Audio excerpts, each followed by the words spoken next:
Let's take a closer look at what 50 years of failed policies and failed leadership look like for America. Let's take a look at this graph. It's the debt as a percentage of GDP. As you can see, our debt just continues to go up and up and up as long as we go to the present. We start at 1960 here, we go year by year. You can see since 1975 until today, our debt has gone up every year. You don't have to be an economist to see that ever-increasing debt is a problem. Why is the debt forever increasing? Debt to buy votes, debt to pay off political allies, debt to pay off campaign contributors, debt to cover failed up policies, rather than correcting these bad policies. This appears to have been going on now for 50 years with no end in sight. Our debt was already $371 billion in 1970. Now it's at $30 trillion. And our ratio is all the way up to 135%.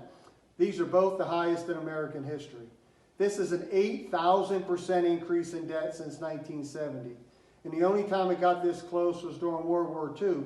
And as you can see on the left of the chart, we are successfully reducing this debt for 25 years until the last 50 years. Since then, you can see that ever-increasing debt is required just to have our government function at its current inefficient condition.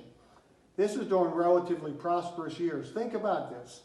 Not only have they spent the trillions in taxes that we paid during this time, they spent $30 trillion beyond that and still have failed to create opportunity in our country.